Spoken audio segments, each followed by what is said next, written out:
Bonjour. Il est 11 heures. On va commencer doucement. Alors, je viens de couper tous les micros qui étaient ouverts. N'hésitez pas à les garder coupés pendant que vous n'avez pas de questions, mais à les allumer si vous avez des questions en levant la main, s'il vous plaît. Et n'hésitez pas à utiliser la conversation. Je sais que ça pose parfois, il y a des problèmes d'accès à la conversation.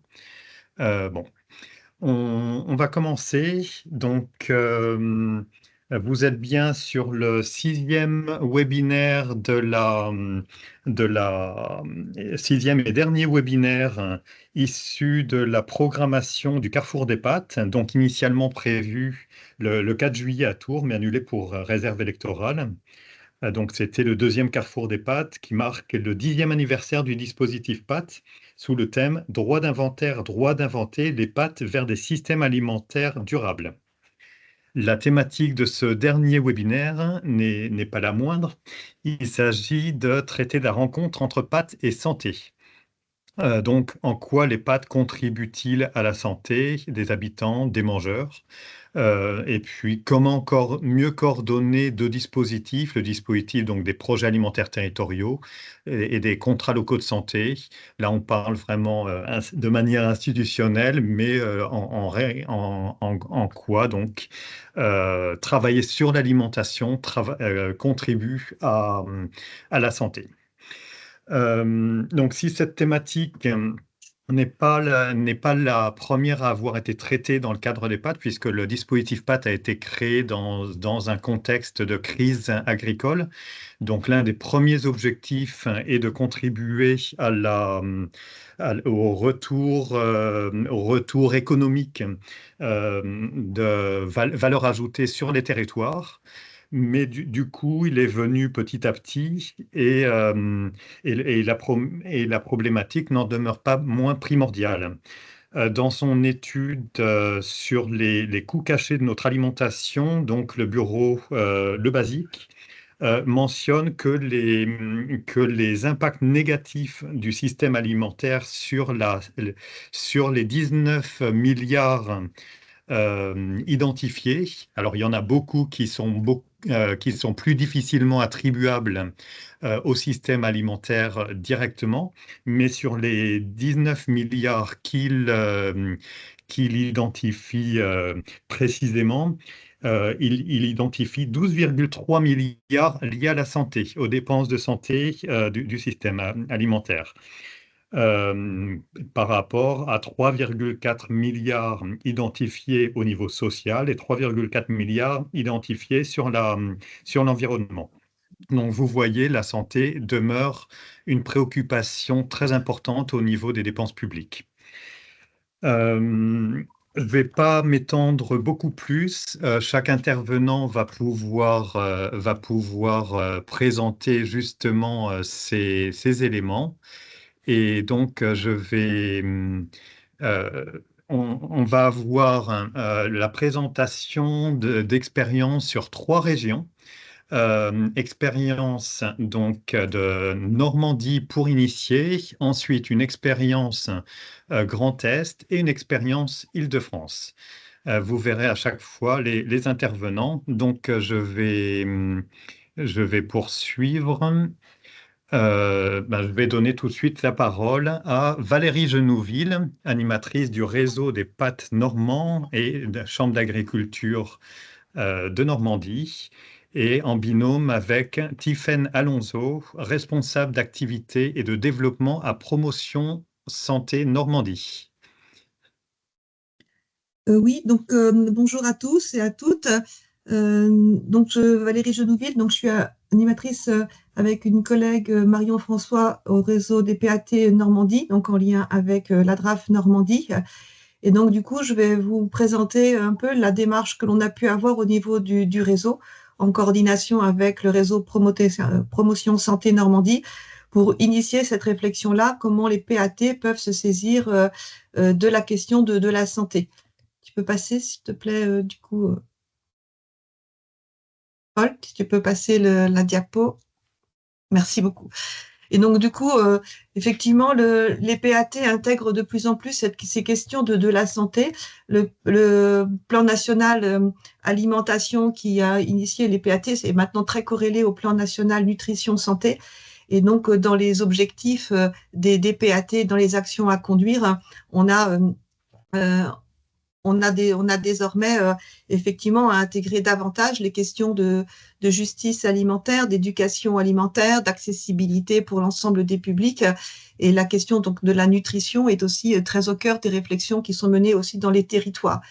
Mais il s'avère que les territoires, en tout cas ceux que l'on suit dans le cadre du réseau, se sentaient assez mal armés pour aborder cette question-là, puisque ça correspond pas forcément à des prérogatives, des compétences des territoires, des collectivités qui ont en charge les PAT.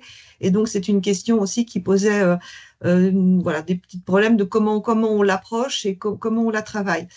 Et donc du coup, on s'est posé la question de favoriser une rencontre avec les acteurs de la santé pour aborder cette problématique-là et déjà de faire en sorte que l'on puisse identifier qui travaillait autour de la santé dans les territoires et quels pouvaient être les interlocuteurs des animateurs de PAT. Donc des enjeux communs entre les actions locales menées par les acteurs de santé et les prérogatives aussi qui sont données maintenant aussi au PAT dans les territoires, mais aujourd'hui peu de liens entre les acteurs dans les territoires. Par contre, des orientations communes, qu'on l'a vu dans les différentes politiques publiques qui sont menées, et puis une multiplicité d'intervenants sur ces questions-là autour de la santé, et donc une grosse difficulté pour les animateurs de se retrouver et de savoir vers qui se retourner, qui s'adresser. Et puis, on s'était dit aussi des initiatives, des ressources qui pouvaient être partagées et mieux valorisées pour être plutôt dans de la coopération que dans des doublons dans les territoires. Donc, il en est résulté un vrai besoin d'interconnaissance et d'échange, et on a considéré que c'était un préalable pour pouvoir identifier ensuite des pistes de coopération et d'action sur ces sujets-là. Et donc, l'objectif, ça a été d'organiser de réunions qui regroupaient les différents réseaux, du coup, des réunions qui se sont tenues en mai 2024, donc c'est relativement récent, de réunions pour pouvoir faciliter la participation, donc plus en proximité, donc qui étaient les mêmes réunions organisées à l'est et à l'ouest de la région Normandie, voilà, qui couvrent cinq départements et auxquels 43 participants, acteurs de la santé et acteurs, animateurs des PAT ont participé. Alors, un petit point, si diapo suivante, dans l'interconnaissance, déjà, c'était, pour revenir un peu sur nos structures coordinatrices, le premier niveau d'interconnaissance, c'était déjà de faire connaissance au niveau des têtes de réseau.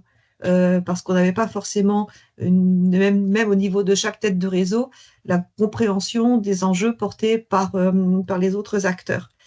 Et donc, du coup, c'était le souhait de travailler cette organisation de réunion vraiment de façon conjointe entre Promotion Santé Normandie et le réseau normand des PAT. Alors, je ne sais pas si Tiffaine Alonso est a pu se connecter, donc l'animatrice du réseau Promotion Santé. Non, non, donc Je ne du pense coup, pas.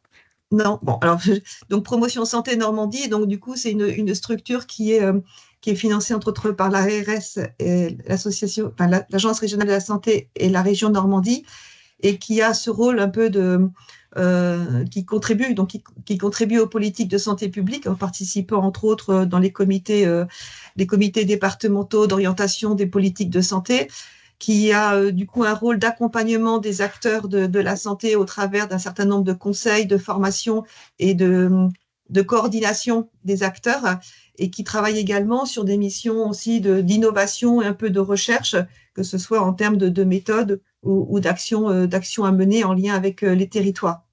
Et donc, il pilote les réseaux territoriaux dont on va parler par la suite. Au niveau du réseau des PAT, donc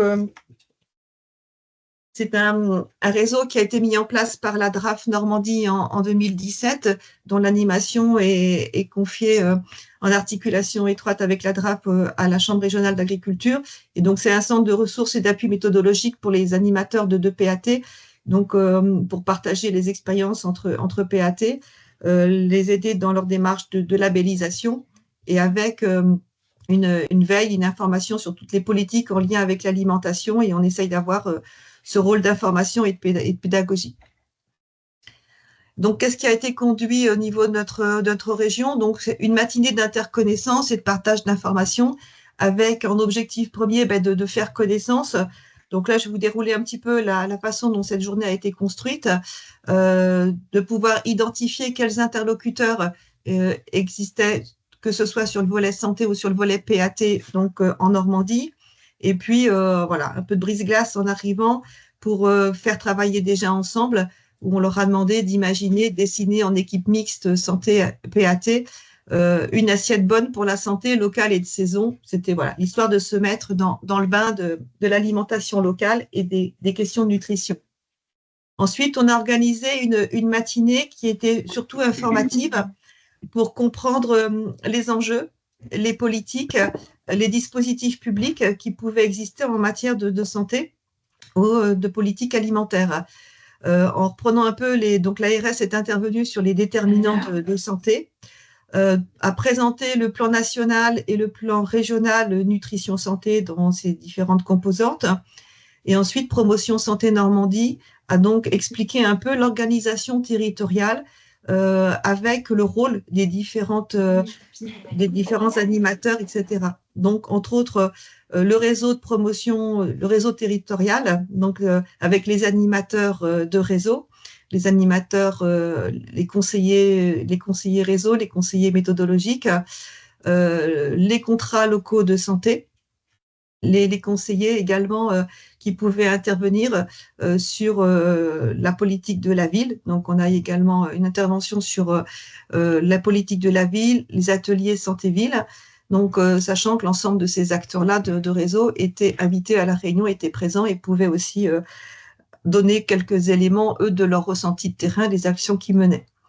On a fait également intervenir la mutualité sociale agricole qui mène des actions entre autres de prévention, d'accompagnement, de formation au milieu rural, pour également identifier quels pouvaient être des acteurs qui étaient plus spécifiques dans les milieux ruraux.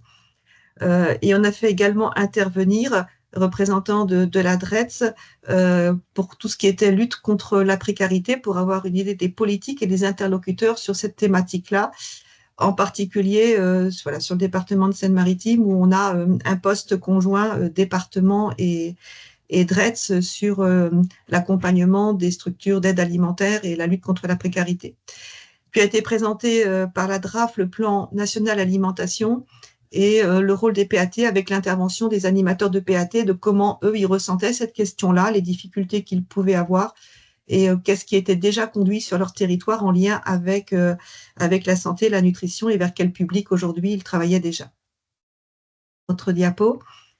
Voilà, donc cette matinée a permis d'identifier les administrations compétentes, de repérer les interlocuteurs sur les territoires et le rôle de chacun, et de mettre en avant déjà des partenariats qui pouvaient être existants entre, par exemple, des PAT qui travaillent déjà en commun avec le contrat local de santé.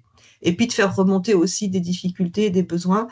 Voilà, donc là, j'ai juste remis un petit peu la carte des PAT sur le territoire de Normandie, la carte des contrats locaux de santé en cours ou en cours d'élaboration ou déjà signés, et puis le réseau territorial de santé avec les différents coordinateurs, y compris les ateliers santé-ville, voilà, qui ne sont pas forcément uniformément répartis sur la région. Donc, ça a été aussi une des questions posées en termes de représentativité, d'interlocuteurs et de relationnel possible avec les PAT locaux.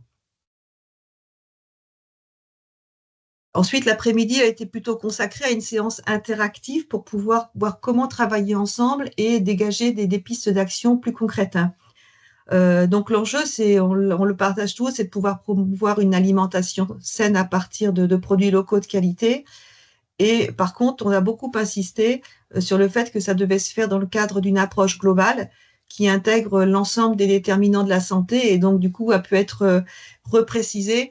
Voilà, qu'est-ce qui influence l'accès à une alimentation de qualité pour que les animateurs de PAT aient une vision un peu plus globale aussi de l'ensemble des champs qui pouvaient être des déterminants et sur lesquels il était possible de travailler et pas que sur le prisme forcément production alimentaire ou accessibilité.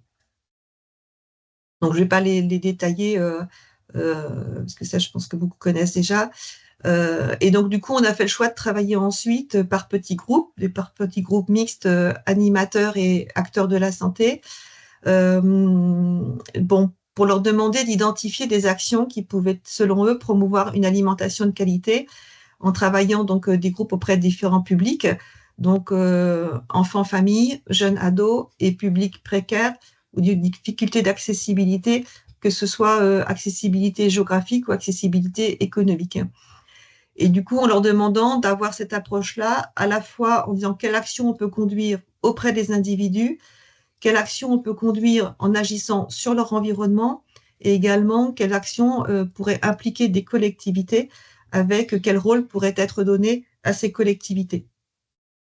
Et du coup, ils ont chacun retravaillé sur une action, et pour ressortir une action concrète, en soulignant quelle complémentarité il pouvait y avoir entre l'animateur santé et l'animateur PAT.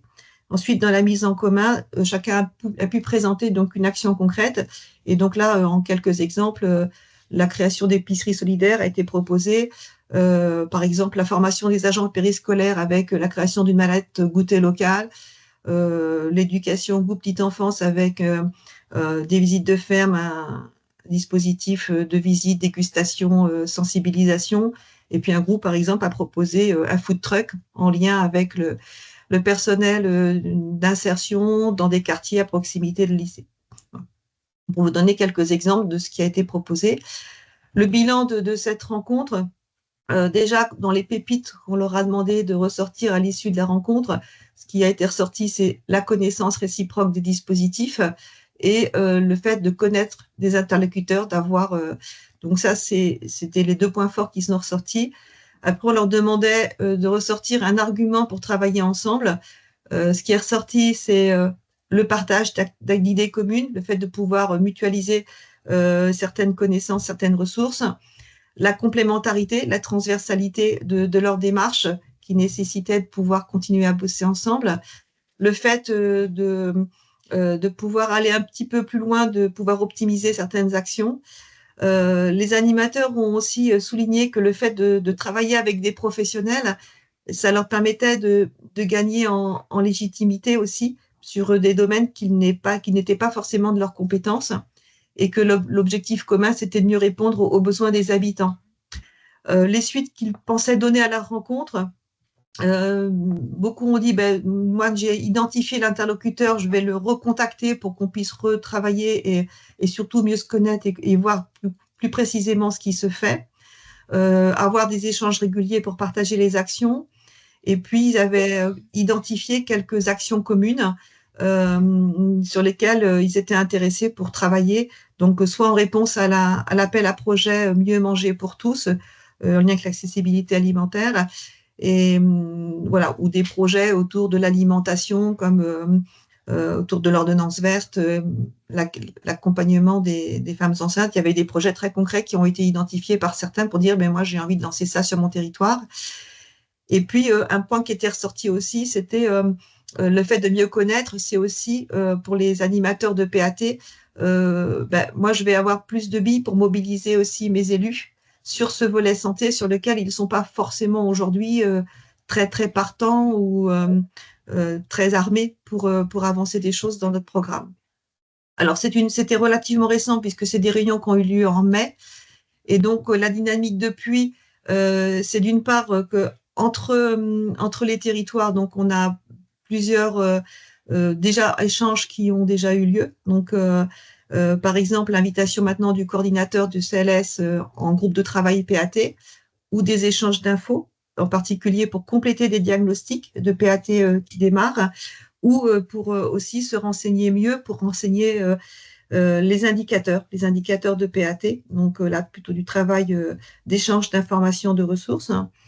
Et également, on a du coup poursuivi la collaboration entre réseaux en faisant des relais d'infos sur les événements, les formations que l'on peut organiser dans chacun des réseaux.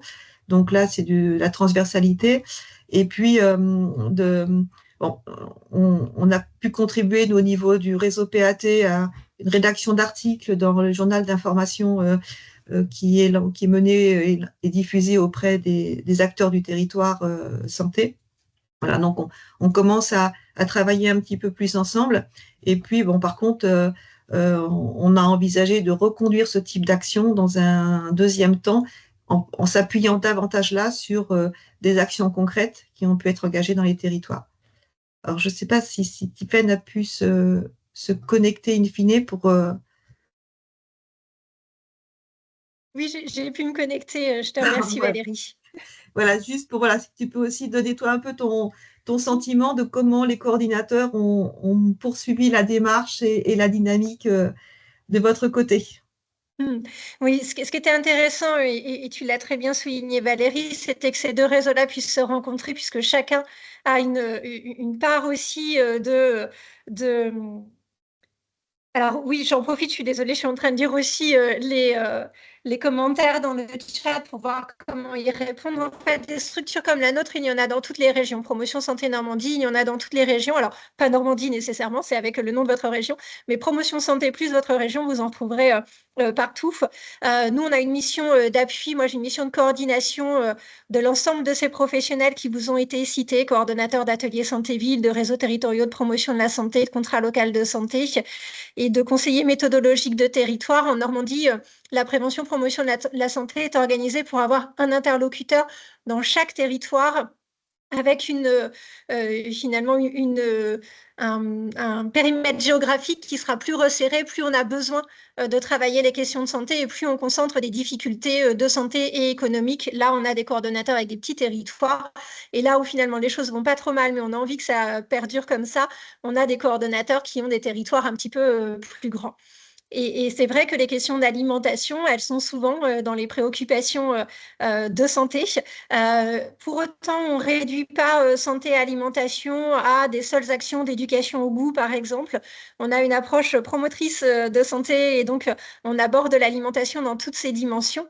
Et c'est en ça qu'il était intéressant de rejoindre le réseau des animateurs PAT, de mieux se connaître parce qu'en fait, on a chacun des actions sur des déterminants liés à l'alimentation et à l'accès à une alimentation de qualité. Et il faut qu'on puisse chacun activer son réseau, sa connaissance des stratégies d'intervention qui sont efficaces et pertinentes, et la construction de projets en commun plutôt que d'être chacun en silo et à imaginer des actions de son côté.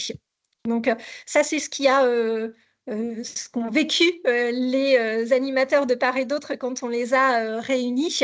Et effectivement, post-rencontre, les coordonnateurs santé ont pu recontacter les animateurs PAT de leur territoire pour voir partager leur programmation locale de santé et voir là où il pouvait y avoir des points communs et là où il était pertinent d'enrichir les actions de l'un ou de l'autre avec effectivement toutes ces occasions d'action sur les déterminants de la santé.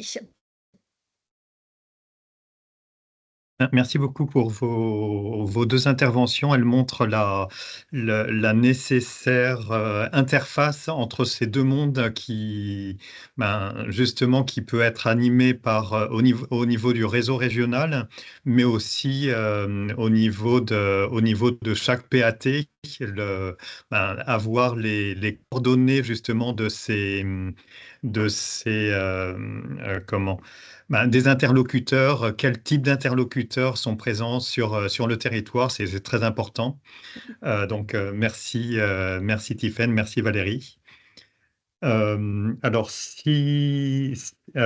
alors, bien sûr, Laurence, tu précises qu'il y a des missions très différentes, des interlocuteurs très différents. N'hésite pas à prendre la parole, même si tu la prendras un peu plus tard. Peut-être pour parler de comment l'ARS peut coordonner, peut être un interlocuteur, un référent, ou Tiffaine, n'hésitez pas. Oui, je pense qu'au sein de vos agences régionales de santé et notamment des pôles prévention, promotion de la santé, peut-être c'est là que vous pouvez identifier les interlocuteurs de vos territoires. En tout cas, en Normandie, ils peuvent se faire le relais au sein du pôle prévention, promotion de la santé. On a des chargés de mission territoire qui peuvent se faire le relais vers justement les interlocuteurs en proximité. Après, nous, on a créé aussi un site internet qui recense l'ensemble de ces dispositifs-là avec les coordonnées de chaque interlocuteur. Et du coup, c'est le rôle qu'on a eu aussi au niveau du réseau, c'est de prendre connaissance de l'ensemble des structures qui pouvaient intervenir avec les cartographies des indicateurs, des animateurs avec leurs différentes missions, et du coup de les mettre à disposition, ces cartographies-là territorialisées auprès des animateurs pour qu'ils puissent se repérer. Donc avec un tableau de quel est le rôle du coordinateur, qu'est-ce qu'il fait, où est-ce qu'il intervient, quel est le coordinateur méthodologique, le coordinateur territorial, l'animateur santé-ville, c'est quoi sa mission, où est-ce qu'il intervient, dans quel cadre il travaille, et avec une cartographie de là où il y avait des projets en cours. Donc ça, c'était effectivement le concret de cette journée et de l'animation qu'on a pu faire, quoi. Merci beaucoup. Et en tout cas, pour les animateurs PAT qui sont présents, vous avez des références côté santé. Et en cas de doute, ben, n'hésitez pas à vous rapprocher de votre réseau régional de PAT, mais également de votre ARS. Vous aurez toutes les informations. Merci. Je propose, je sais, Tiffany, tu dois partir. N'hésite. Valérie aura des réponses sûrement s'il y a des questions concernant ton intervention. Et sinon, il y en aura, on fera remonter les questions. N'hésitez pas. Je vous remercie beaucoup. Merci, Tiffany. Bon webinaire. Merci pour votre présence. Du coup, toi, Justine. Bonjour. Alors, je me vois en tout petit. Voilà, c'est beaucoup mieux. Voilà, moi je vais vous présenter l'expérience en Grand Est. J'ai deux casquettes. Je suis la directrice de la maison de la nutrition, enfin maison de l'alimentation et de la nutrition en Grand Est depuis 2006. C'est une association de prévention de l'excès de poids. Et puis comme sur le terrain, on est effecteur d'action, on se rendait compte qu'il y avait un peu le monde des PAT et le monde des CLS. Ça date de 2001. J'ai repris des études pour faire un mémoire de recherche sur comment articuler les politiques publiques nutritionnelles pour le PNNS et alimentaires pour le PNA.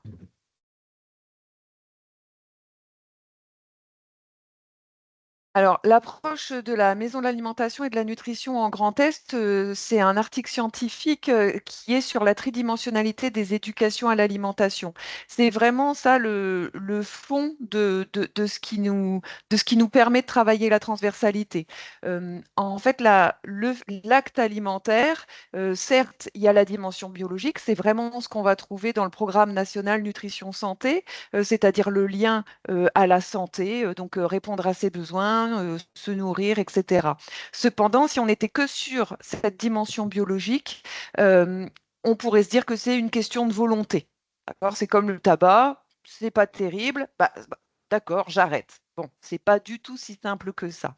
Parce que à côté de cette dimension biologique, qui est en fait que le haut de l'iceberg, que ce qu'on voit dans l'assiette, etc., il y a deux autres pans qui sont beaucoup plus importants. La dimension psychosensorielle et comportementale. Alors là, déjà, vous voyez, c'est un mot valise. En fait, il y en a trois.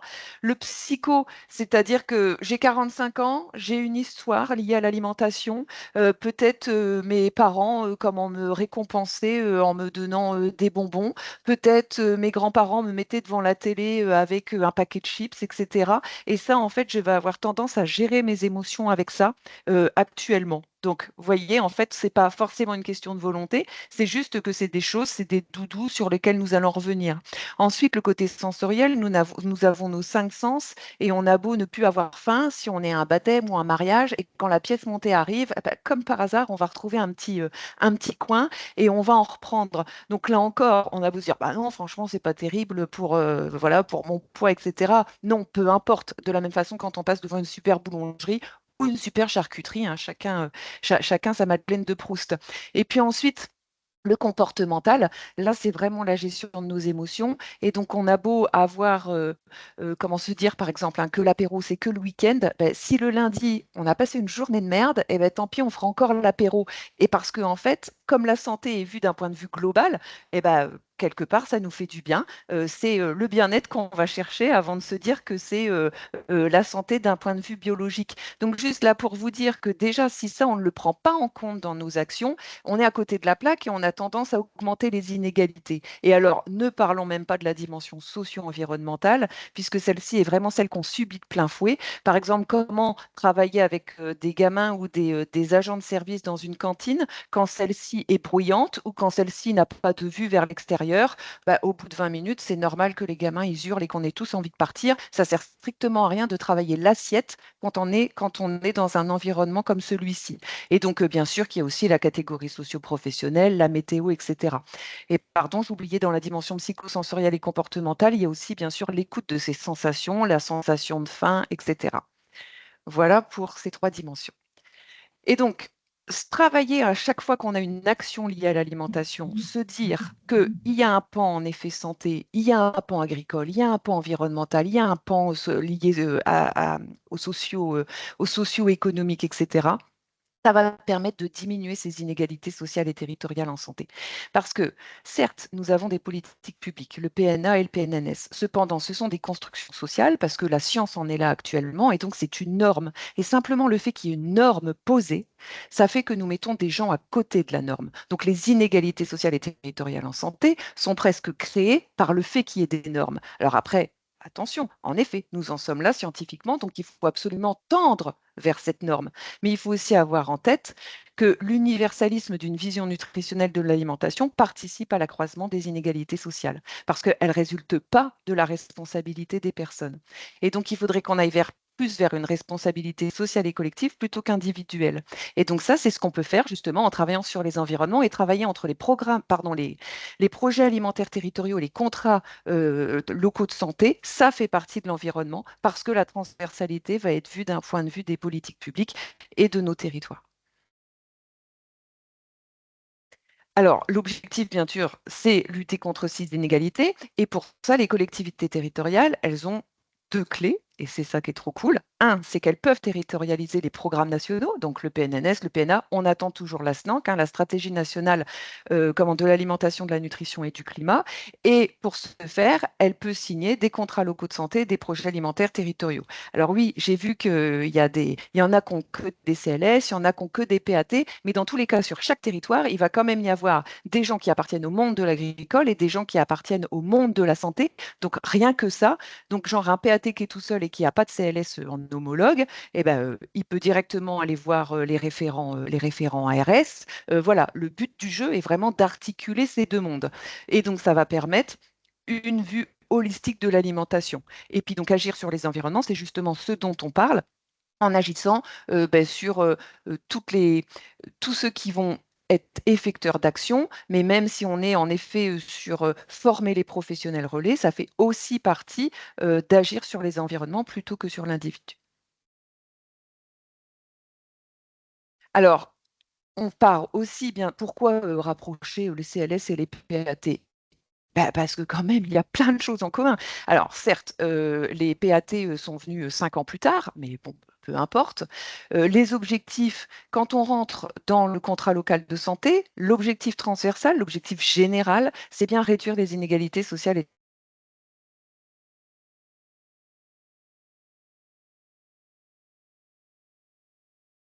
un CL, c'est pas non plus un CLN. Est-ce que je suis revenue? Parce que je sais que ça a coupé. OK, c'est bon. Par contre, je suis là de la diapo d'avant. C'est la diapo d'avant. Voilà, merci.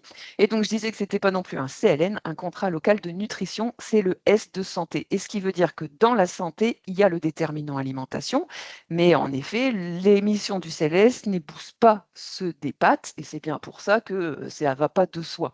Quant au projet alimentaire territorial, c'est bien le A d'alimentation. Et lui, dans ses objectifs, il a quand même lutté contre la précarité alimentaire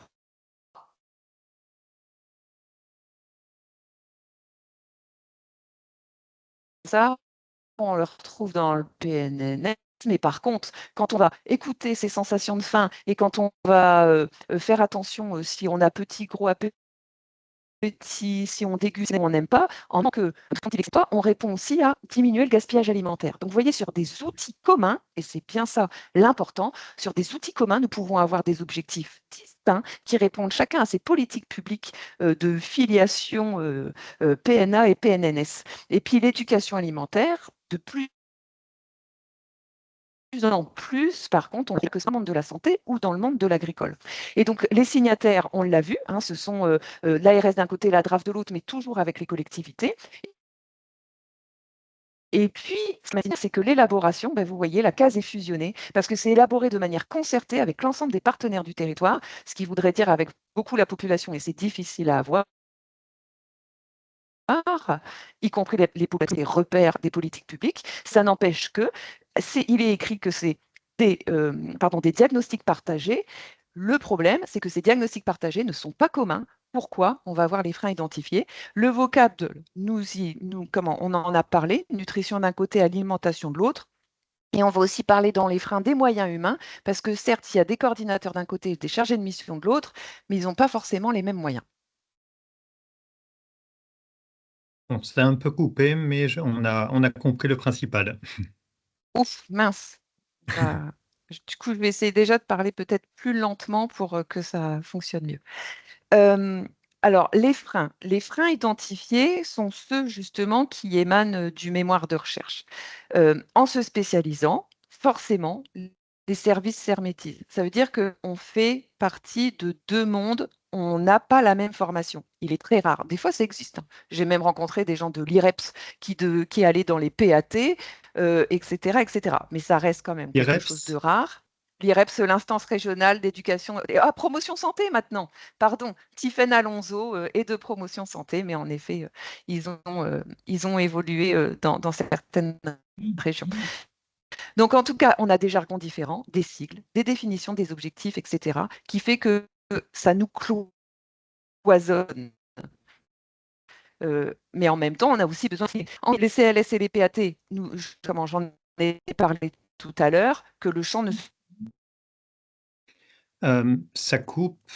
Tu nous entends, Justine? Peut-être que tu peux couper ta caméra. Pas Et souvent ça qu'un CLS.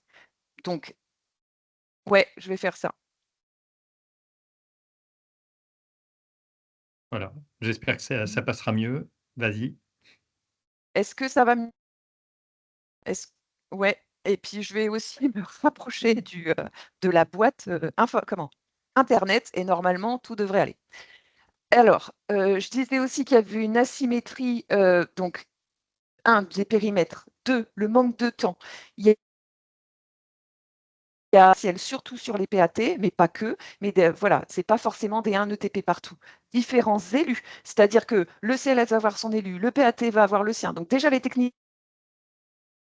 ensemble, mais quelquefois les élus ne se connaissent même pas et eux-mêmes n'ont pas forcément notion de travailler ensemble. Ensuite, bien sûr, la précarité des financements. Le CLS, il y a l'ARS derrière. Par contre, les PAT, il faut vraiment que la collectivité y mette de sa poche, surtout au bout de 3 ans, une fois qu'il n'y a plus d'aide de l'État. Et puis, la formation des agents, nous en avons parlé, chacun sa formation. Les diagnostics, nous l'avons vu également. Et donc, parlons maintenant de cette lutte définitionnelle. En fait, il y a des mots pièges. C'est-à-dire que quand on va dire nutrition à quelqu'un des pâtes, il va dire oh, nutrition, c'est les calories, c'est les protéines, c'est quelque chose de très restrictif. Vous dites nutrition à quelqu'un comme en de l'ARS, il va dire bah, la nutrition, c'est très très large, hein, c'est l'alimentation et l'activité physique. Alors, vous voyez, en fait, pourtant, c'est la même chose, sauf qu'on ne va pas parler, on ne va pas utiliser le même vocable.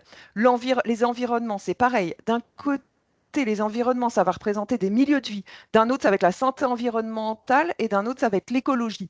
Donc, en fait, ça, c'est pas très grave. Le but du jeu est jusqu'à un moment donné, on se pose et on définit et on cherche ces mots pièges et qu'on se dise, bon, ben, entendons-nous pour dire que c'est ce mot-là que nous allons utiliser et voilà ce que nous y mettons derrière.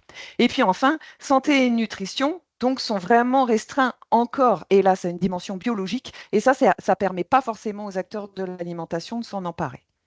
Voilà pour cette diapo. Alors, heureusement, il y a des leviers. Ces leviers ont été identifiés par les journées passerelles qui se sont passées en Grand Est. Donc, les journées passerelles, c'est l'invitation de tous les CLS et de leurs binômes PAT quand il y avait, et vice-versa, et puis de tous les partenaires concernés, donc les ARS, les DDT, la région, etc. Donc, comme vient de vous présenter la Normandie, il y a eu des journées en antérégion. Et donc, les leviers qui sont ressortis, déjà, c'est que ensemble, si on s'accordait pour dire que vraiment il faut, et surtout à chaque fois avec le spectre, diminuer les inégalités sociales et territoriales en santé. Donc, avant tout, c'est que quand on fait une action, et même dès qu'on arrête des objectifs, il faut faire avec les personnes les plus éloignées de ses repères. Il ne s'agit pas de faire un atelier cuisine en disant ah ben on va manger plus équilibré, ou alors on va faire en sorte qu'il y ait plus de légumineuses dans le menu. Non, non, parce que ça c'est seulement nous en tant que professionnels qui appliquons des politiques publiques. Et là, à quel moment nous sommes allés vraiment demander les attentes des personnes les plus éloignées de ses repères. Donc, faire pour en faisant sans, pour rater des quarts monde, c'est faire contre. Et ça, il faut vraiment l'avoir en tête. Et déjà, si on s'entend sur ces deux façons de faire entre CLS et PAT, on va trouver beaucoup d'atomes crochus. Ensuite, la nutrition et la durabilité. Chacun peut s'y retrouver. Là, pareil, donc, comment dans les pistes d'action qui ont été données, c'est par exemple une fois qu'il y a une fiche action CLS qui parle d'alimentation, faisons la lire au PAT et vice-versa pour se dire ah ben toi tu parles de nutrition, mais moi là-dessus j'y verrai de la durabilité, etc. Et ça permet encore une fois de répondre à plusieurs politiques publiques alors que nous avons utilisé pourtant le même outil. L'éducation au goût, c'est aussi un outil magique qui n'est pas binaire, qui n'est pas normé. C'est-à-dire qu'il n'y a pas de mauvaise ou bonne réponse. Il n'y a pas non plus à dire s'il faut 5 ou 6 portions. Pas du tout. L'éducation au goût, c'est fait pour susciter l'envie de goûter. Et donc, susciter l'envie de goûter, ça va permettre d'élargir le panel alimentaire. Et élargir le panel alimentaire, c'est donc manger plus équilibré. Et puis, la méthodologie en santé publique, encore une fois, promotion santé était présent. Ça, c'est sûr qu'il y a aussi une harmonisation à faire sur, en méthodo. Donc, ces journées passerelles, je vous en ai parlé. On a choisi de faire en antérégion parce que c'est un territoire qui va bien, dans le sens où les gens se reconnaissent. Ouais, c'est vrai que c'est une Ils drôle sont, d'idée. ils Moi, sont dans j'avais le envie de même commencer un bassin de truc vie. nouveau, un peu original, tu vois, un peu Donc voilà, ils artistique. sont dans un bassin. Et en Il y a quelqu'un qui parle en S'il vous même temps. plaît, il y a un micro ouvert, je vais le couper, mais n'hésitez pas à le faire vous-même. C'est bon, Paul. Merci.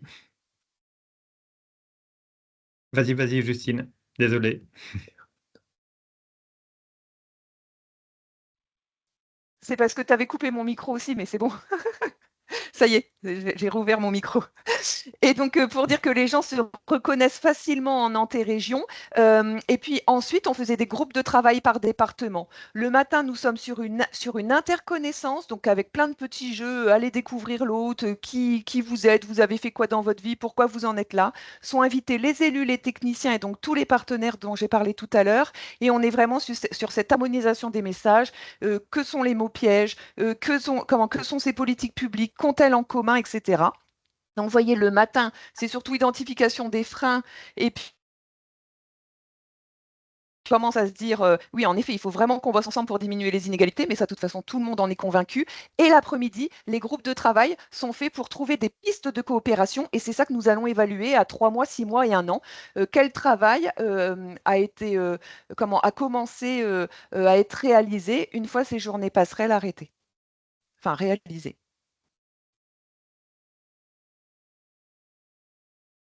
Ah, merci beaucoup, C'est Justine. voilà. Ah bah oui, c'est la dernière. Eh ben tant mieux.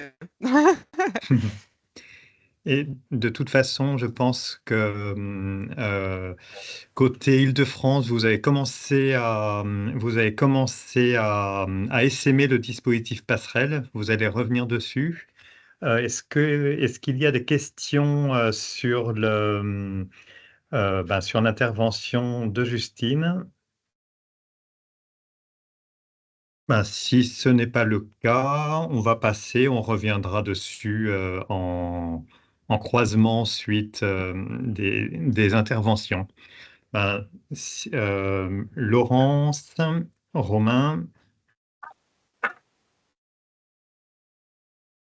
Eh ben, on y va pour l'Île-de-France. Donc, je suis Laurence Perrin, je suis référente régionale nutrition à l'Agence régionale de santé. Et Romain. Et je suis Romain Desnos, je suis chargé de mission transition écologique au sein du conseil départemental de la Seine-Saint-Denis. Je suis notamment en charge de l'animation du plan alimentaire territorial du conseil départemental de la Seine-Saint-Denis.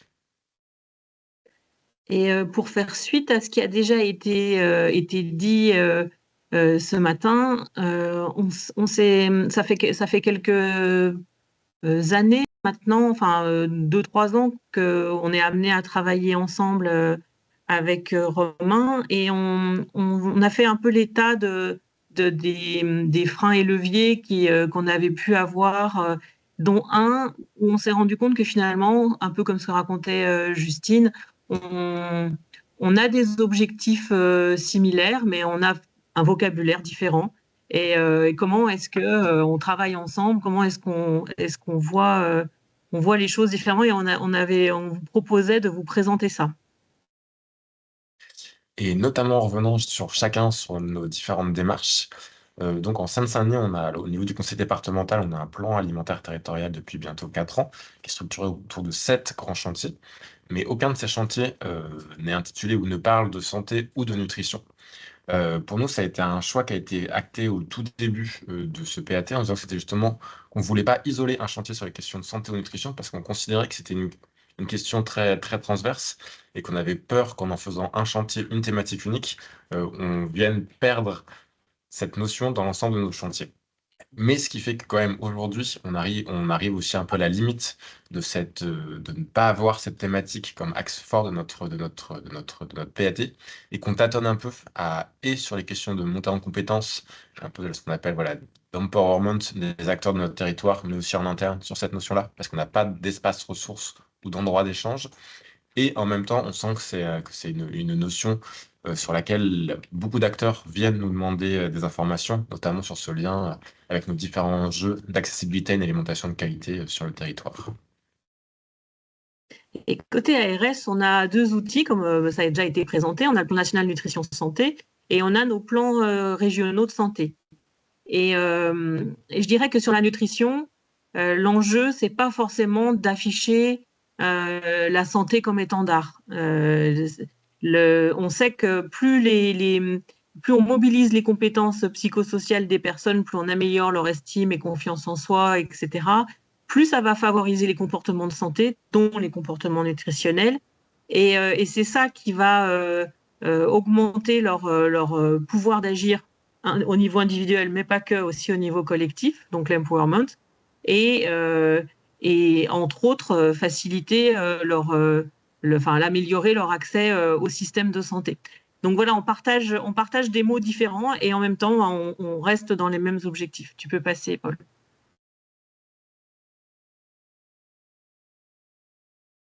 Donc on est allé un petit peu plus loin. Tu y vas, Romain?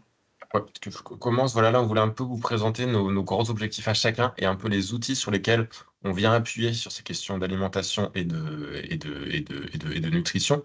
Nous, côté département, c'est vrai que les grandes thématiques qu'on vient mettre derrière et nos grands objectifs sont à la fois liés aux questions d'une alimentation favorable à la santé, donc notamment en lien avec l'offre alimentaire présente sur notre territoire, soit par son absence pour une offre alimentaire de qualité, soit sur la forte présence d'une proposition d'offre alimentaire peu favorable à l'alimentation, aux enjeux de nutrition, pardon. Il y a aussi toute la question de comment est-ce qu'on arrive à accompagner à la sortie des produits transformés, le retour du fait maison, de l'apprentissage de ce qu'est un fruit et légumes de saison, toutes ces choses-là, tout en ayant, nous, des grosses limites sur nos compétences propres de collectivité territoriale. Et puis un enjeu de production agricole, où là, on a une très grosse limite sur notre territoire, c'est qu'on a un territoire quasiment complètement urbanisé. Il nous reste à peine 500 hectares agricoles. Donc, tous nos grands discours de manger bio, locaux, durables, ils sont aussi un peu, doivent se confronter. Donc, on doit trouver d'autres solutions pour venir parler de ces sujets-là que d'une production locale, consommation locale. Et côté ARS, on retrouve ces enjeux-là à travers les repères du plan national nutrition santé. Je vous ai mis la fiche par avec, par exemple, le fait maison pour le volet cuisine, etc. Les produits de saison on retrouve ce côté durable dans ce nouveau PNNS qui n'était pas forcément affiché dans les précédents. Après, comme l'a dit Justine, le PNNS, c'est bien, ça fait des repères. Encore faut-il la clé de lecture pour pas imposer, enfin, on va dire pour pas que ce soit culpabilisant, plutôt pour ça. Et puis évidemment, je vous parlais tout à l'heure de notre plan régional de santé. Alors chaque région a ses objectifs. Chez nous, on souhaite développer une culture commune autour de la nutrition. Donc je vous disais des repères communs, mais aussi l'amélioration de nos actions et développer des approches systémiques autour de la nutrition sur les territoires. Et là, on va se rapprocher des enjeux PAT. Romain, je te laisse. Oui, et donc c'est là où nous, un peu à notre main en tant que conseil départemental, les grands outils dont on dispose pour travailler sur ces questions de nutrition avec la vision qu'on en a. Il y a déjà l'approche environnementale, comment est-ce qu'on arrive à soutenir le développement de l'agriculture urbaine sur notre territoire, qui là ont des effets sur la nutrition, mais pas que, c'est un peu ce qu'on vous a listé ici. Aussi sur la dimension restauration collective, en tant que conseil départemental, nous on gère 130 collèges et 49 crèches, donc on a un impact direct, parce qu'on sert des repas quotidiennement voilà, aux plus jeunes de notre territoire. Mais on a aussi tout un système de délégation de services publics, notamment pour les personnes âgées dans le cadre des EHPAD ou avec l'aide l'aide sociale à l'enfance, où là aussi on peut avoir un impact direct sur ce que consomment et mangent des habitants à différents niveaux sur notre territoire. Et sur notre troisième gros volet sur lequel on essaye de travailler, c'est vraiment ce rôle du PAT. Comment est-ce qu'on arrive à travailler avec l'ensemble des acteurs du territoire, autant collectivités publiques, les villes, les associations, les acteurs de l'ESS, les différents habitants présents sur le territoire intéressés par cette démarche d'alimentation, pour réussir à aller vers eux, identifier des bonnes pratiques, faire diffuser l'information de qu'est-ce qui fonctionne, qu'est-ce qui est déjà fait sur le territoire, et vraiment essayer de chercher à construire un collectif sur ces questions de nutrition et de l'alimentation en Seine-Saint-Denis. Avec quand même, ça je pense que c'est quelque chose qui est assez intéressant qu'on a noté en préparant cette présentation avec Laurence, c'est que nous, pour nous, l'alimentation, et notamment comme conseil départemental, le cœur de notre action, c'est le social. On le voit comme une porte d'entrée pour lutter contre le non-recours. Et vous voyez dans cette slide qu'on ne met pas la même chose, le non-recours, entre lorsqu'on est un conseil départemental et lorsqu'on est l'ARS. Nous, c'est vrai, on est vraiment sur cette question d'accès au droit, et notamment sur les questions du social. Et comment est-ce que l'alimentation nous permet d'aller traiter d'autres sujets, euh, très souvent liés aux questions de précarité. Et donc, côté ARS, on ne va pas avoir les mêmes compétences, mais on essaye d'avoir une action, enfin, par l'action d'ailleurs, de mobiliser les compétences sociales dont je parlais tout à l'heure. Par rapport à la Restoco, là, pareil, notre compétence, c'est d'améliorer la qualité nutritionnelle. Vous imaginez bien qu'on ne va pas y arriver tout seul. Mais on a lancé en Ile-de-France des expérimentations d'adaptation de Nutri-Score en Restoco.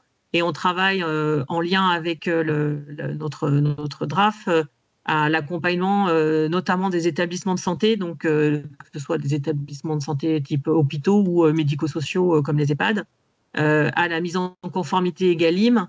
Et on espère par ce biais-là arriver à un accompagnement, mais de toute la chaîne, que ça ait des achats, la Restoco, et aussi en passant par l'équipe soignante, évidemment, avec les résidents. Sur le volet démarche, non encore à la diade avant, sur le volet démarche, on est sur une approche aussi de démocratie alimentaire. Et nous, on va utiliser plutôt le mot de démarche en promotion de la santé ou en santé communautaire, quand vous direz peut-être plus concertation citoyenne. Et on a déjà un modèle sur la démocratie sanitaire, le droit des usagers du système de santé, qu'on est tous autour de ce webinaire. Et l'enjeu pour nous, c'est la posture d'animation, le fait d'aller vers la paix et danse qu'on partage également avec un autre vocabulaire. Et comme disait Romain, on sait que que l'alimentation peut être une porte d'entrée contre le non-recours, à la différence que le non-recours, pour nous, c'est l'accès aux droits et aux soins, le fait d'avoir sa carte vitale, une complémentaire santé, et d'accéder au système de santé et lutter contre le renoncement aux soins. Voilà, merci Paul.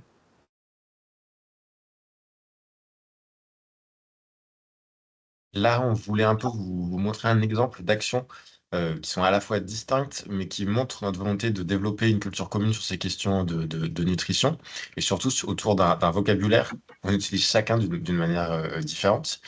Par exemple, au département, on a 2 projets autour de l'accompagnement à monter en compétences sur des sujets d'ambassadeurs. On a un projet d'ambassadeur de l'Ado Academy. Donc, on vient former tous les ans 30 élèves de 5e sur et des compétences d'ambassadeur. Qu'est-ce que ça veut dire être ambassadeur et comment est-ce qu'on apprend à l'incarner? Et sur les questions de nutrition et vraiment sur cet aspect manger, bouger, dormir. Voilà, ensuite, ces élèves qui ont été formés viennent présenter des projets dans leur établissement et on vise des élèves de 5e pour qu'ils puissent ensuite mener leur action durant la 4e et la 3e. Et on a un deuxième dispositif là à destination des habitants et habitantes de Seine-Saint-Denis qui s'appelle l'Académie populaire de la santé. On est aujourd'hui sur la 4e édition. Et en fait, c'est un appel à candidature qui a lieu tous les ans pour les habitants et habitantes de la Seine-Saint-Denis. On en sélectionne une trentaine par an. Au premier atelier, ils doivent sélectionner 8 grandes thématiques qu'ils vont ensuite aborder durant 2 jours, une fois par mois, sur tout le long de l'année. Tous les ans, depuis la première édition, la question de la nutrition sort. Et vraiment sous le prisme nutrition, maladie liée à l'alimentation et donc à la sédentarité. Et ce qui est assez intéressant, c'est que même lorsqu'on vient parler de thématiques alimentation sous différents prismes, transition écologique, accessibilité financière ou santé, nutrition, c'est toujours cette partie nutrition et santé qui vient susciter le plus d'intérêt par les personnes qui suivent cette Académie populaire de la santé. Et on se rend compte après, même pour les promotions qui sont sorties de leur, voilà, de leur année de formation, c'est vraiment la thématique qu'ils arrivent à le plus, dont ils se saisissent le plus, dont ils parlent le plus à leur entourage. C'est vraiment les questions alimentation, nutrition. L'axe santé, c'est ce qui permet une incarnation et une prise en main la plus forte par ses habitants et habitantes. Et côté ARS, on a constaté le même besoin d'ambassadeurs, de monter en compétence des personnes, des habitants au plus près des publics qu'on vise. Et on a monté la formation ambassadeur santé nutrition. C'est pour légitimer des acteurs de type femmes relais, associations de quartier, qui n'ont pas forcément un objectif santé. Il y a tout un volet, il y a trois volets sur cette formation: la posture, l'aller vers, les thématiques, alors manger, bouger, dormir, stress, sommeil, écran, mais un volet parentalité et un volet, c'est là où on va dire, se spécifie, c'est la vulnérabilité aux maladies chroniques. C'était issu de la crise Covid où les personnes en situation d'obésité, qui plus est précaire, étaient fort touchées. Voilà, c'était la thématique. Et évidemment, l'orientation vers les soins, c'est-à-dire que on ne transforme pas les femmes relais en médiatrices santé, mais repérer là où vont déjà les gens sur le territoire, l'existant dans l'offre de soins, et faciliter cette orientation-là, au vu de la prévalence des maladies liées à l'alimentation dans les publics, des publics prioritaires. Autre action, mais alors cette fois avec un enjeu d'approche systémique sur le territoire, on a monté une formation qui s'appelle Alimactive. Alors c'est une formation Île-de-France, mais qui était ouverte aussi au reste de la France. Je sais que Nantes y a participé. L'enjeu, c'était comme dépasser le volet aide alimentaire et donc passer du caritatif à la promotion de la santé. Et structurer une coordination de la précarité alimentaire dans les territoires. Et en Île-de-France, on avait un retard par rapport au volet justice sociale d'EHPAD. Donc, c'était assez important de décloisonner les différentes directions. On avait aussi une volonté dans cette formation d'inclure les acteurs de santé sur tout le volet fourche-fourchette. C'est pas encore gagné à ce niveau-là. Et puis, évidemment, de développer l'accès à la prévention, au droit aux soins. Et c'est dans ce contexte-là qu'on s'est rencontré avec Romain. Oui, parce que donc moi, j'ai participé en tant que participant à Alimactive. J'ai suivi la formation. C'est aussi un peu là, voilà, le rôle que peut avoir l'ARS sur la sensibilisation d'acteurs coordinateurs du PAT. Et de cette formation, différents projets ont découlé sur notre territoire. En plus d'avoir rencontré l'ARS, j'ai aussi rencontré Action contre la faim qui était en train de mener à l'échelle de Montreuil un projet passerelle, donc c'est encore passerelle, mais c'était un autre projet qui était un projet de lutte contre la précarité alimentaire centré autour d'un transfert monétaire et d'un accompagnement social, qui a montré différents objectifs et une volonté d'aller plus loin sur ces questions de transfert monétaire et de lutte contre la précarité alimentaire. On a décidé de monter un partenariat dans le cadre du programme Mieux manger pour tous qui a été évoqué un peu précédemment. Donc actuellement, on met en œuvre un projet Vitalim de lutte contre la précarité alimentaire autour d'une partie transfert monétaire fléchée dépenses alimentaires, plus un accompagnement santé-nutrition. Donc là, on se rend compte que suite à une formation cofinancée par l'ARS Île-de-France, auquel un acteur du plan alimentaire, d'un PAT a pu participer, on commence à s'approprier ces questions et même ces terminologies de nutrition santé et qu'on est en train de les développer dans les projets qu'on mène dans le cadre de notre PAT à l'échelle départementale.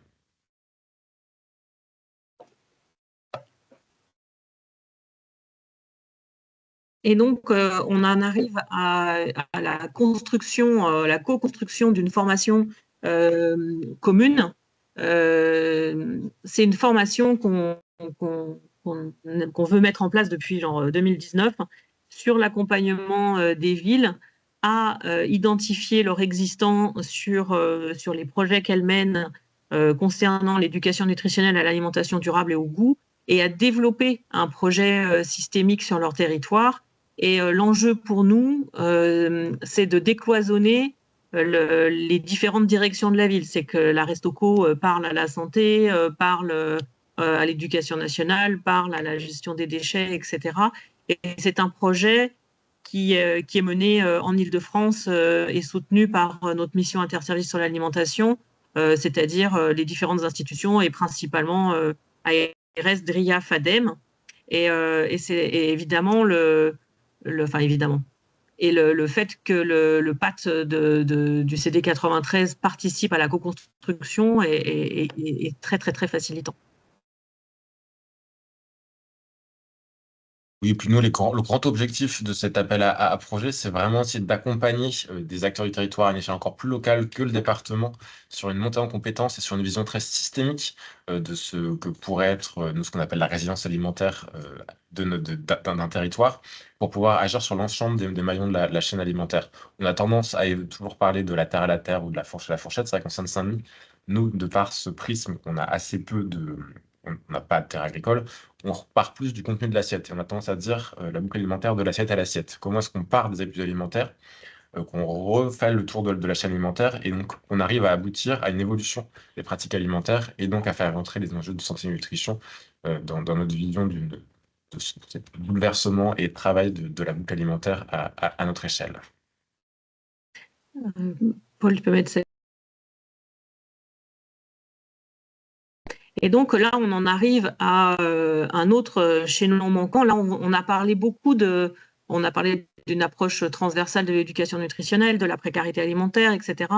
On essaye d'inclure le volet santé et c'est quand même assez, enfin soin, je dirais, c'est assez difficile.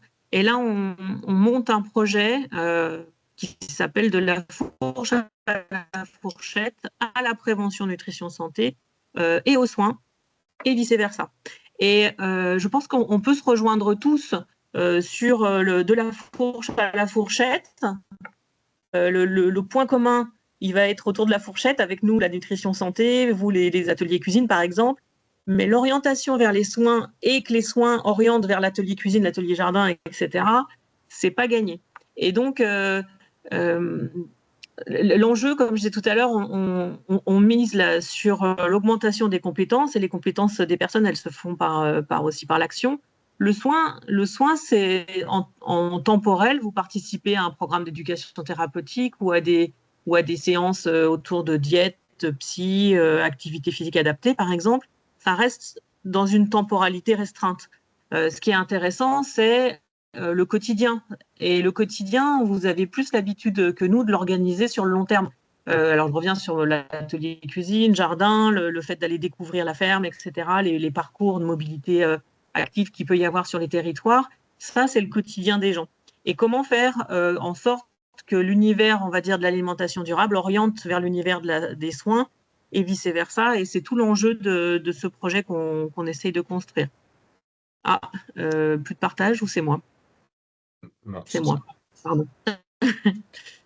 Oui, Paul, oui, je voulais juste finir nous sur nos enjeux du PAT sur ce projet et pourquoi est-ce qu'on est rentré dans le consortium pour accompagner cette question-là. Il y a effectivement ce que Laurence a dit sur la question de faire monter en compétence les acteurs de l'alimentation durable sur la santé et inversement, faire monter en compétence les acteurs de la santé sur l'alimentation durable. Et quand on dit monter en compétence, c'est déjà, premièrement, créer de l'interconnaissance. On se rend compte que c'est pas parce qu'il y a un projet d'agriculture urbaine implanté sur un territoire que les structures de santé à côté la connaissent et inversement. Et pour nous, on rentre aussi dans une logique d'essayer de sortir du curatif pour passer au préventif. Ce qu'on met derrière ça, c'est qu'aujourd'hui, en tant que département, on intervient avant tout un peu dans des moments de crise, dans un moment voilà, pour les personnes, où on vient nous demander une aide parce qu'on est sur des personnes en situation de précarité à un moment donné.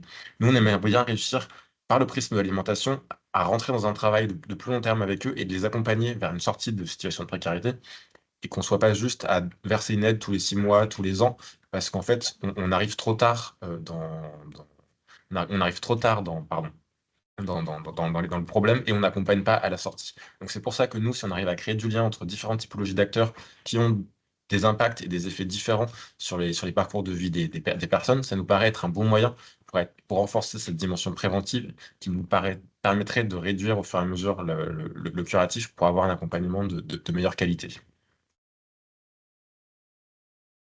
Et donc là, ça c'est le futur. On est en train de co-construire dans le cadre de culture commune autour de la précarité alimentaire une série de webinaires qui vont, et je vous en parle juste après, et qui vont encadrer le MOOC organisé par le CNFPT au niveau national sur la précarité alimentaire. Et l'enjeu, c'est à travers ces webinaires régionaux, de montrer les spécificités de la précarité alimentaire en Île-de-France et les différentes expériences qu'il peut y avoir, d'organiser sur le territoire. Et j'allais dire évidemment, on vient aussi d'amorcer la préparation, enfin, ou du moins plutôt dans l'écofinancement, d'une journée passerelle sur et avec le modèle de ce qui se passe en Grand Est avec la maison de l'alimentation et de la nutrition. Oui, alors juste rapidement, si tu veux passer les slides suivantes, de toute façon, je vous les laisse. Et celle aussi d'après, ça sera peut-être plus simple. À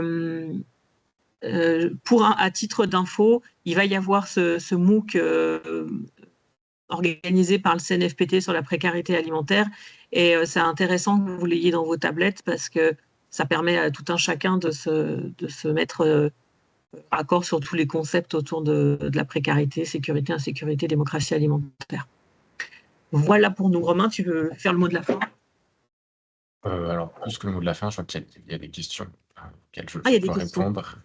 Il y a au moins 2 questions sur l'Académie populaire de la santé. Sur un peu la question de comment est-ce qu'on arrive à toucher des habitants et habitantes du territoire.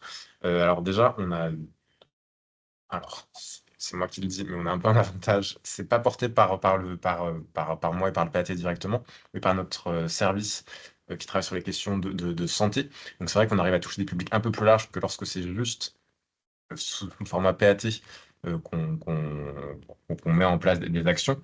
Et puis nous, en fait, tous les ans, on publie un appel à candidature à direction qui est public sur Internet, qui permet de toucher certaines catégories de la population. Mais en plus, on profite de nos différents relais, que ce soit nos travailleurs sociaux, les crèches et les collèges, donc là, en destination des parents, aussi tout le réseau d'acteurs associatifs qu'on peut subventionner sur différentes thématiques. On leur transmet l'information pour qu'elle soit diffusée.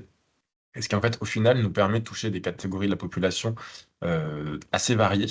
Et que nous, ensuite, dans notre travail de sélection de la promo qu'on constitue tous les ans, on fait attention à ce qui est des personnes variées dans leur statut, dans leur fonction, au niveau géographique sur notre territoire. Mais voilà, clairement, on ne touche pas à l'ensemble de la population de Seine-Saint-Denis, mais de par nos différents relais, on arrive quand même à avoir une représentation assez diverse des habitants et habitantes du territoire. Et pour la question Vitalim, savoir si c'est le projet d'expérimentation à Montreuil, alors il y a du oui et du non. Le projet Passerelle qui a été mis en place par Action contre la faim et l'Armée du Salut avec le soutien de la ville de Montreuil et la circonscription du département, social du département avait bien été mise en place à Montreuil et aujourd'hui il y a Passerelle Plus qui est en train d'être développé.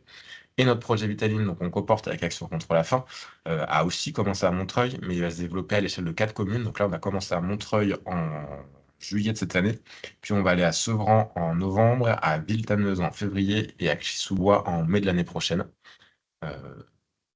Et vous Voilà. imaginez bien que le volet nutrition santé nous intéresse énormément. Donc, ça sera aussi l'occasion de développer du partenariat entre nous. D'ailleurs, à ce niveau-là, je vois une question sur la coopération. Est-ce que la coopération qui se développe plus facilement à l'échelle régionale ou départementale, en Île-de-France, on a un travail qui se fait au niveau régional entre donc ARS, DRIAF, DRIL, ADEME, et enfin, ça, on va dire que c'est le noyau dur. Évidemment, il y a le Conseil régional, l'éducation nationale, etc.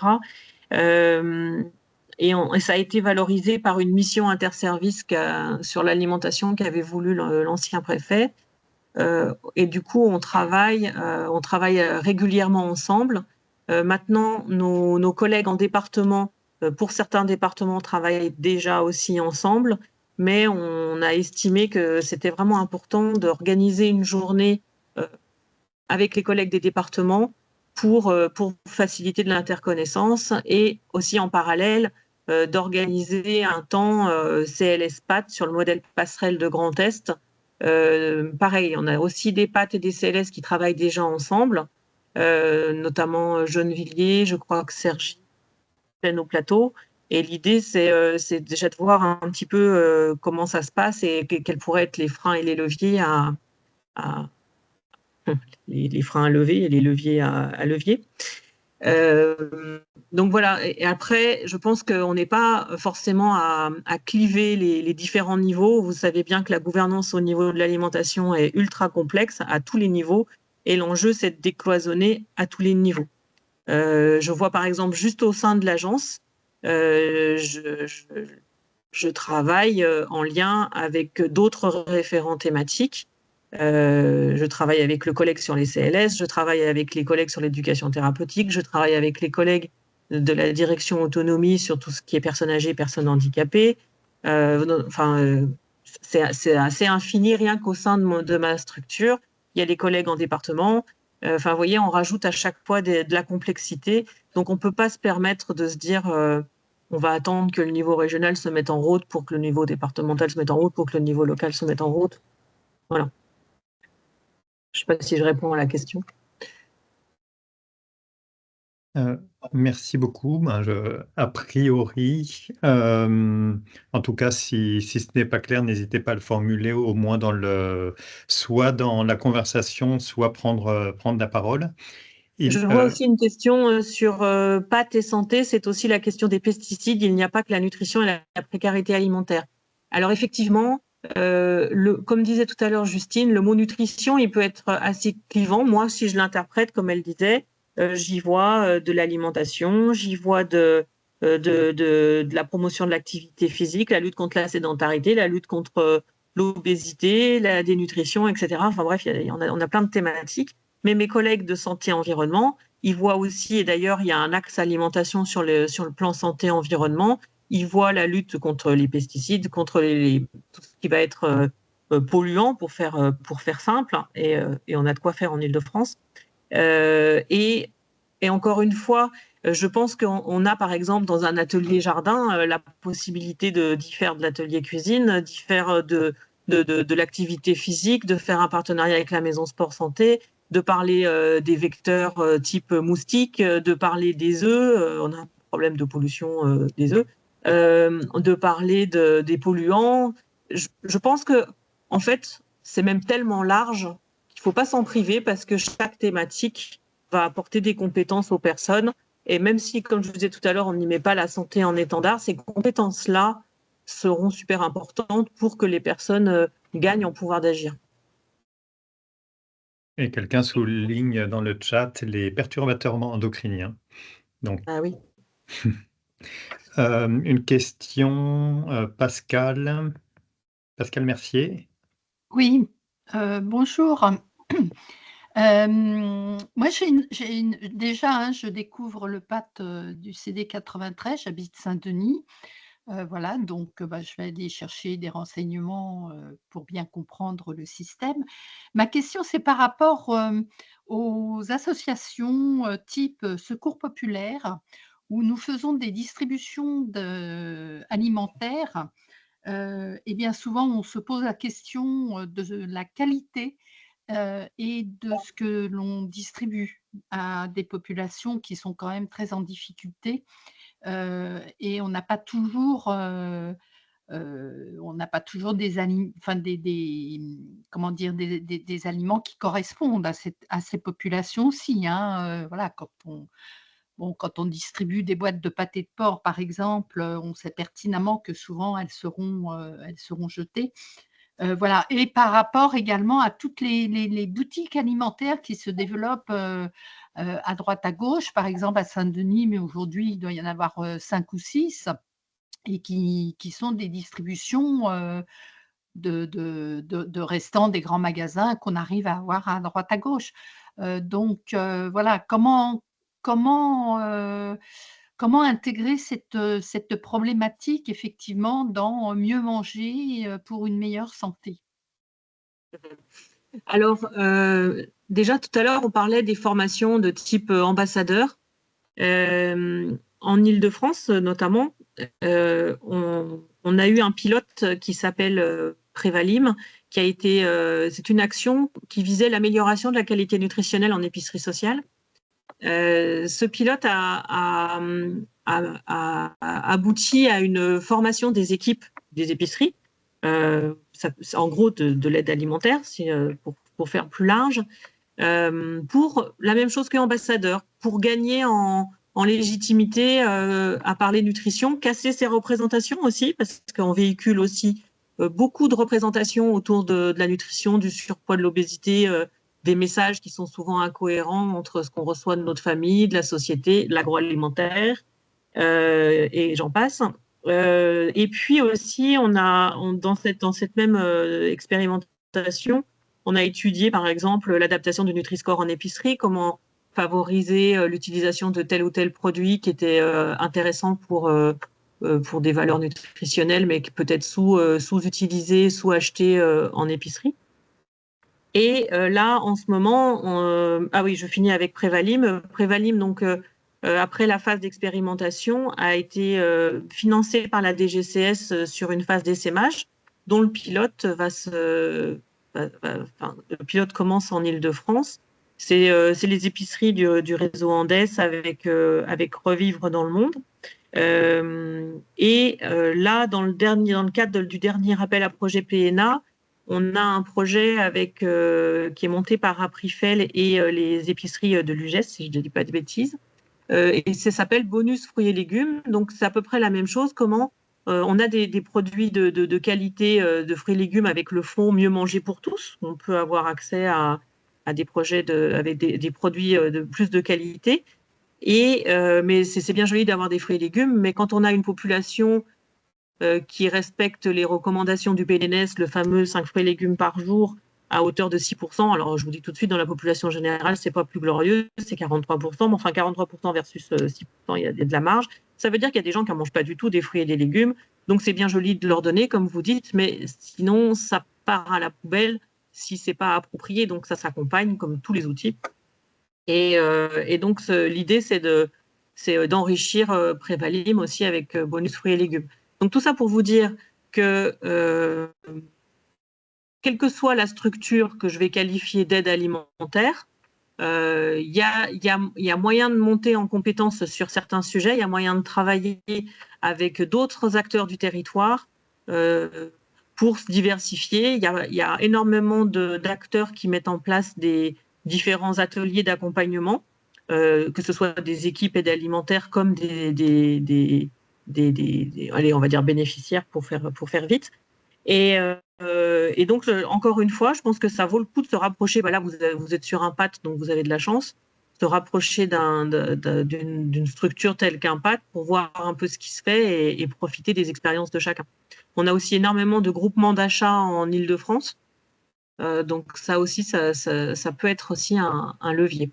Mais le levier principal, ça reste l'appel à projet Mieux manger pour tous.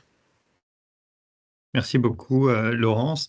Si Valérie, Justine, n'hésitez pas si vous avez des interventions par rapport à ces questions, n'hésitez pas à répondre. Peut-être une question qui ne s'adresse pas forcément à Romain, mais plus aux autres intervenants. Romain, tu as souligné tu as souligné les limites de vos moyens d'agir en tant que conseil départemental.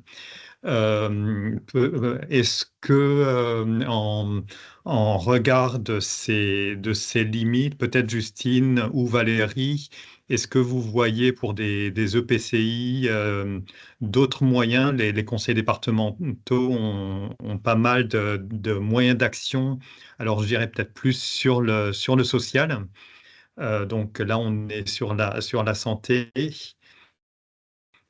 Justine, peut-être, ou Valérie.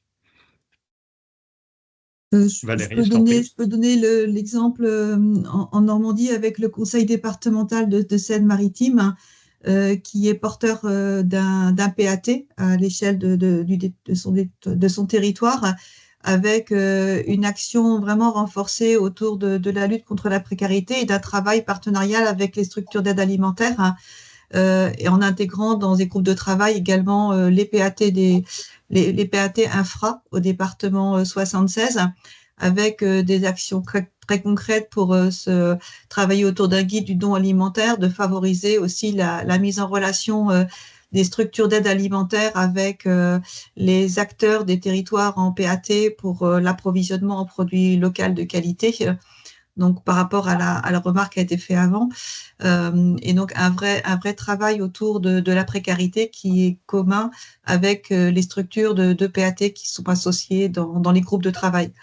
Après, au niveau des EPCI, il y a un certain nombre de PAT en Normandie qui travaillent également avec sur des actions qui financent des actions en lien avec des structures agricoles pour favoriser des actions de glanage, des actions d'alimentation, d'épicerie solidaire, qui vont aussi contribuer à la lutte contre la précarité.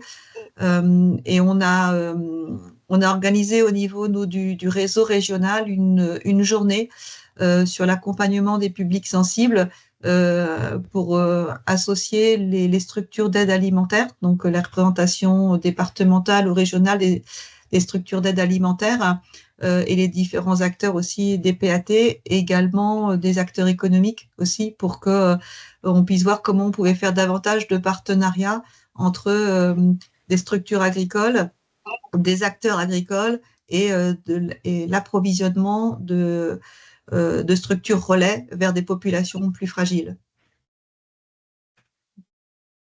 Merci. Et après, en Grand Est, oui, il y a des départements qui portent des PAT, enfin, il n'y en a qu'un.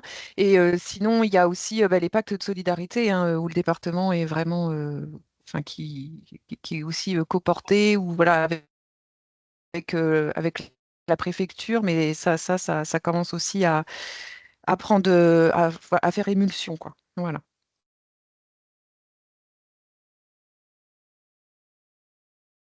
Merci. S'il y a d'autres questions, n'hésitez pas. Peut-être, est-ce que les outils fruits et légumes à l'école, est-ce que ils sont utilisés, puisqu'on a mentionné notamment trop peu de fruits et légumes. Est-ce que c'est un outil qui peut être qui est utilisé dans les différents pâtes? Qu'est-ce que vous avez des choses à dire dessus?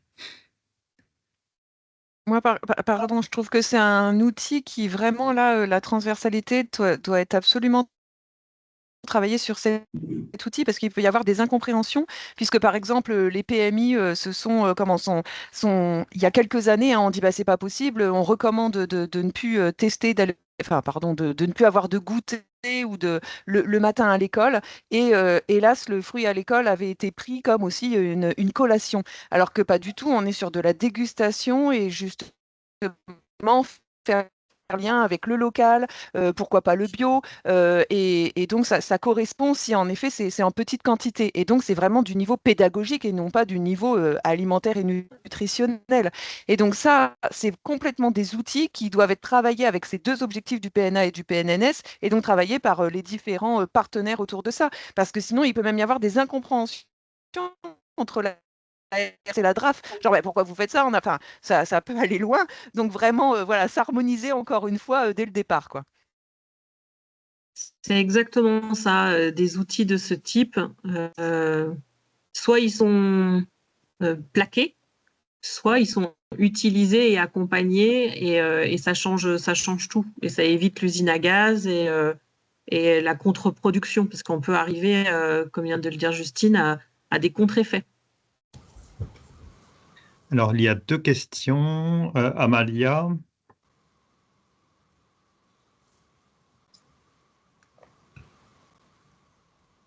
Alors, est-ce que tu arrives à ouvrir ton micro? En attendant, je propose Françoise. Oui, vous m'entendez? Oui, c'est bon. Oui. Je reviens sur la question des pesticides parce que je trouve qu'elle a été quand même très peu évoquée. Donc on est bien d'accord. Alors souvent c'est vrai que c'est une question délicate quand on parle des publics en précarité parce que on se dit que c'est pas la priorité, que effectivement la solution c'est la sécurité sociale de l'alimentation. Cependant, je pense qu'on a un peu tendance à à parler d'alimentation locale, ce qui est une première étape intéressante, mais à occulter quand même, en plus en ce moment, la crise du bio. Donc voilà, je trouve que le problème des pesticides, qu'il y a une vraie inquiétude scientifique sur l'aspect sanitaire des résidus de pesticides. Donc je pense que ce serait quand même un aspect à mettre en valeur dans les PAT. Il y a souvent, il y a quand même souvent une frilosité des élus à se saisir de ce sujet parce qu'effectivement, c'est un sujet, mais ça serait intéressant de réfléchir à une approche constructive justement avec les agriculteurs. Merci. Justine souhaitait réagir. Alors, tu attends, Oui, c'est bon. ce que je voulais dire, c'était juste par rapport aux différents environnements. Oui, je voulais juste revenir sur les différents environnements. Là, vous avez raison, madame, hein, c'est les agriculteurs, les élus et ce qu'on veut faire de son territoire. Par contre, parler des pesticides directement aux personnes les plus éloignées des repères, ça va être contre-productif. Parce que c'est bien nous, que techniciens, professionnels, élus, d'agir sur ces environnements pour ensuite offrir une offre de qualité. Et ça, vous avez complètement raison, madame. Et c'est vraiment, là encore, une transversalité entre les PAT et les services de santé, oui.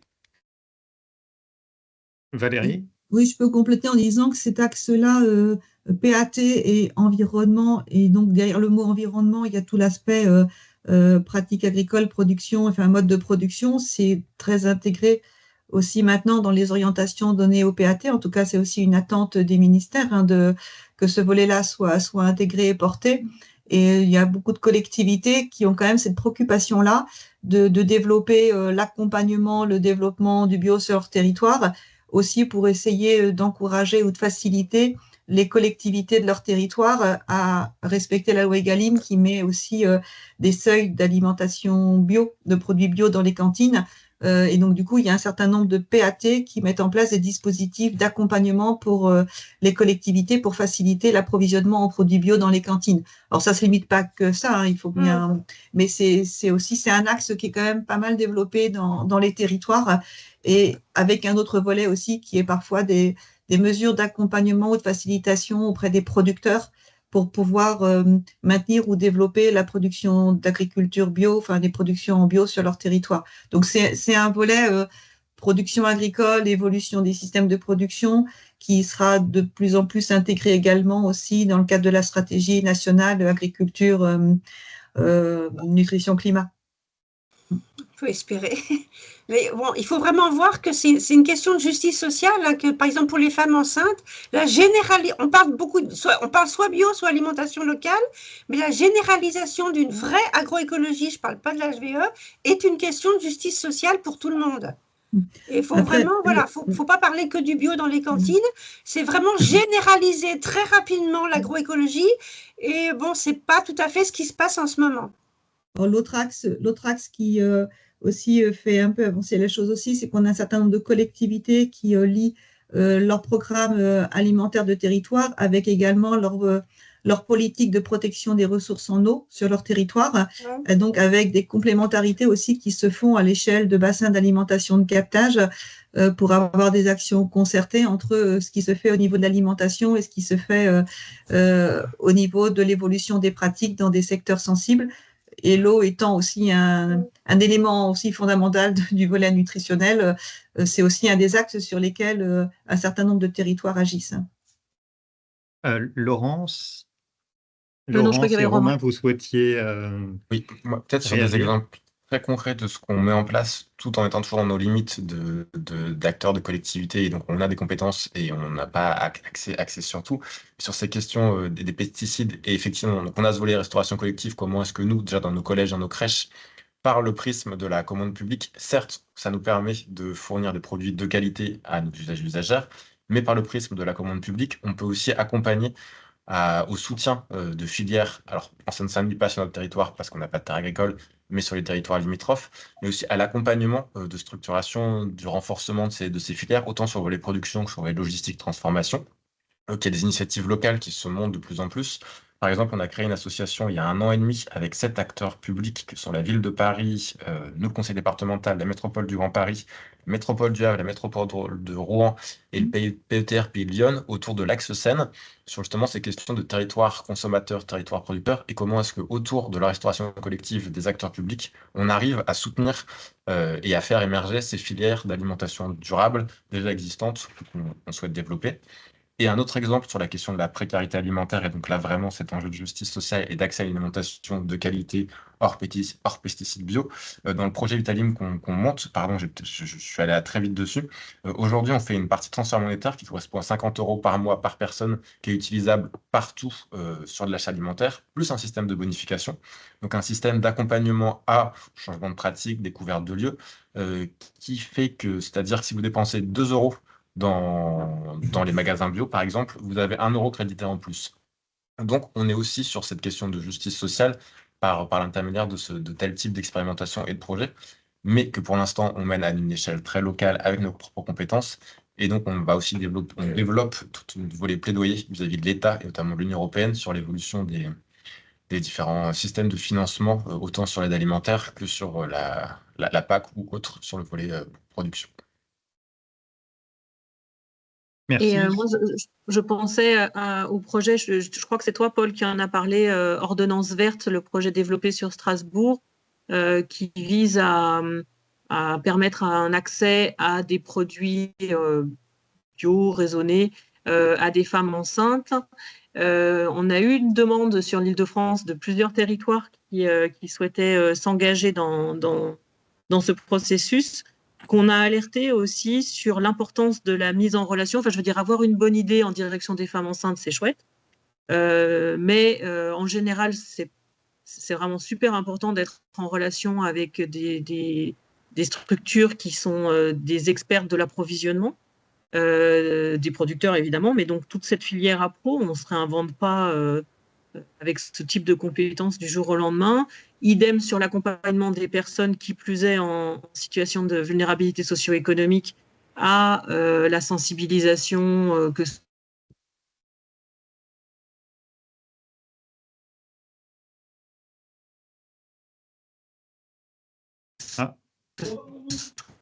sur le volet santé-environnement, que sur le volet goût, que sur le volet vraiment transversal. Je vois qu'il y a encore une main de Françoise.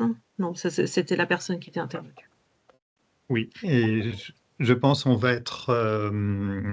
on a dépassé de 4 minutes. Mais on voit qu'il y a, ça suscite des questions, des réactions. En tout cas, merci beaucoup. Et puis,